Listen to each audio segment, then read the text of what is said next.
especial. Viajamos a Nueva Zelanda, aquí en Wellington, para entrevistar al ministro de Relaciones Exteriores, Mary McCalley, que es a su vez ministro de la Copa Mundial de Rugby y ministro de Deportes. Él nos recibió aquí, en el Beehive, conocido también como La Colmena, y nos contó cómo ve a los All Blacks en el ámbito de la Copa Mundial y cómo se viven los Pumas. Le preguntamos también de qué manera Nueva Zelanda y Argentina pueden desarrollar negocios complementarios.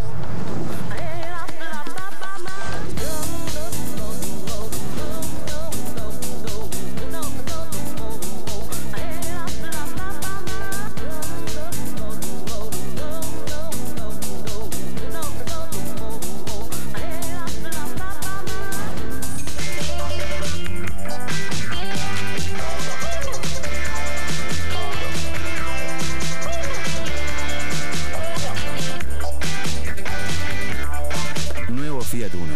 ¿Te subís? Fiat.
Minister of the Foreign Affairs of the Government of New Zealand. Many thanks for receiving us here at the Beehive, the Parliament of New Zealand at Wellington. I would like to know, how do you see this Rugby World Cup here at New Zealand? Well, first of all, you're very welcome in New Zealand. And thank you. We have had strong Argentinian interest in the Rugby World Cup and have been delighted with the many supporters that have come to support the Argentinian team here. We think that New Zealand offers a special sort of Rugby World Cup. This is not London, this is not Paris. We do not have the scale and the glitz and the glamour, but we have a very strong rugby heritage in New Zealand. This is one of the very few countries in the world where everyone knows something about rugby, and wherever our visitors go, they will interact with people in restaurants and bars, at rugby clubs, even on the streets, people who want to talk about rugby. What do you think rugby is so important in New Zealand? We have a long history, of course, of success in rugby. It is the #1 sport here, which makes us different from most of the other countries that are represented at the World Cup. For them, rugby maybe number 2 or number 3 sport. For us, it's always #1, which makes us so different. How do you feel about hosting this World Cup 24 years after you entered Parliament and when the first World Cup took place here at New Zealand? For me, it is a wonderful opportunity.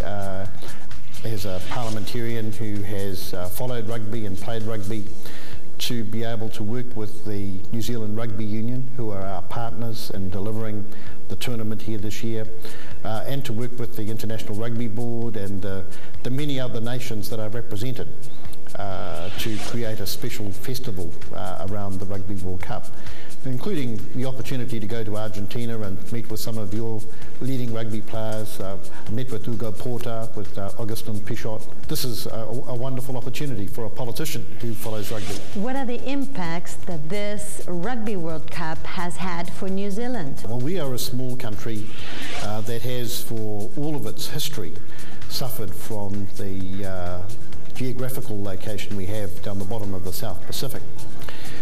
We are a small country that earns its income from trade and from tourism. We are now blessed by our geography because The balance of world economic power has shifted, and we see the growing economies of Asia exerting a stronger influence.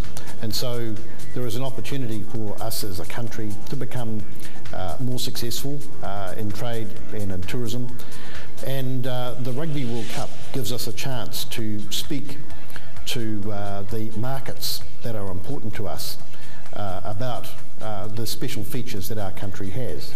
And we are trying to use that opportunity, not just to ensure that the 100,000 visitors who come here enjoy themselves and are good ambassadors for New Zealand, but also the international media who will show us, give us an opportunity to show what we have to offer in our market.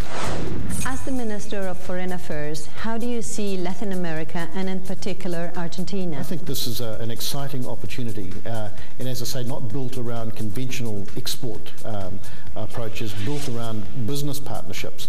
New Zealand has invested for many decades in agribusiness technology and intellectual property, as indeed some in Argentina have as well. We see the opportunity for business partnerships that will ensure the development of agricultural produce, and already this is happening, but we wish to see it happen on a much larger scale.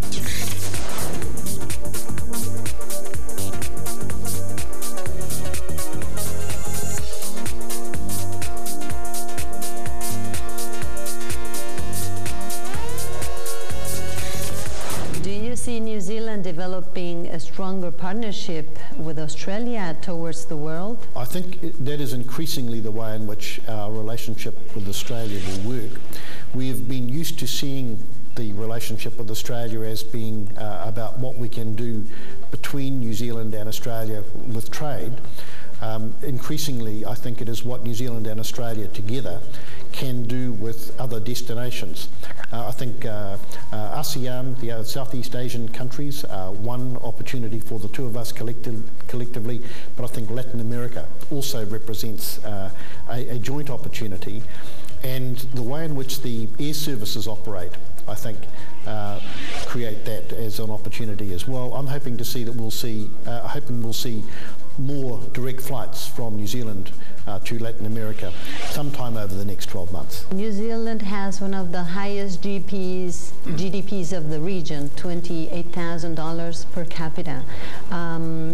Why do you think that's it, or what are the reasons why do you have We have a moderately successful trading economy, but it is still not successful enough. Our GDP figures are still behind those in Australia, and of course there is freedom of movement between New Zealand and Australia.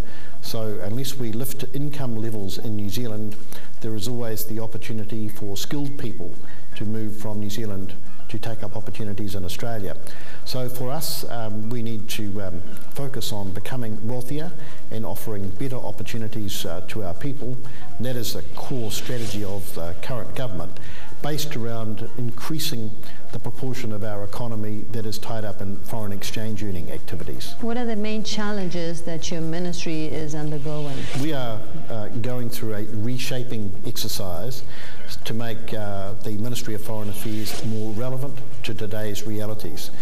We have been very focused on our heritage in Europe, and our Ministry of Foreign Affairs has been very heavily focused around posts in Europe. Increasingly, our economic opportunities lie in Asia, and we are in the process of reconfiguring representation so that we can be strongly represented in those growth markets in our region, as part of a shift from shifting our focus not just closer to our own region, but also to focusing on trade and economic outcomes as our most important objectives.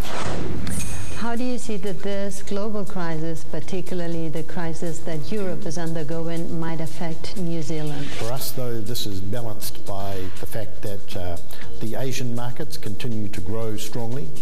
We have a free trade agreement with China that has now been in operation for 3 years. Exports have increased by over 160% to China during this period, and China is now behind Australia, our second largest trading relationship, surpassing the United States, in fact, just in the last 2 years. So we had this natural opportunity to improve our export activity into our own region, the Asian region, and hopefully this will help us survive any impact from the downturn that's taking place in Europe at the moment.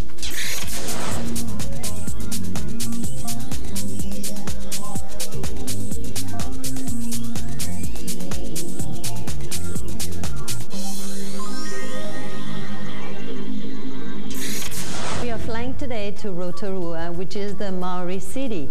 How would you say that the Maori culture is weaved between the British culture? Throughout the tournament, especially at the opening ceremony of the Rugby World Cup, that we have a special place for Maori tradition in most of our rituals, and you will see at the beginning of every All Black game the haka, which is a recognition of the unique role that the indigenous Maori people play in this country. So we are always reminded of this unique feature of New Zealand, which is important especially to this as a tourism country. As you will see in Rotorua, this is one of the attractions that brings many of our visitors to this country. You are the Minister of Foreign Affairs, as well as the Minister for Sports and Recreation and the Minister for the Rugby World Cup. How do you combine these different roles? The Foreign Minister's role in New Zealand requires constant travel. And much of it is long-haul travel, many times over 20-25 hours of travel to reach destinations in Europe, which means that I've had to develop a practice of working in 2 different time zones continuously, having very good people working for me based in New Zealand, so that while I've been travelling as Foreign Minister, I've been able to pick up the phone or get onto my computer and work with my people here who have made the conflict of these 2 roles possible to manage. But it is something that you become accustomed to after a while, and as I say, a practice of working in 2 different time zones continuously is the way in which to manage the international responsibilities as Foreign Minister alongside the Rugby World Cup responsibilities.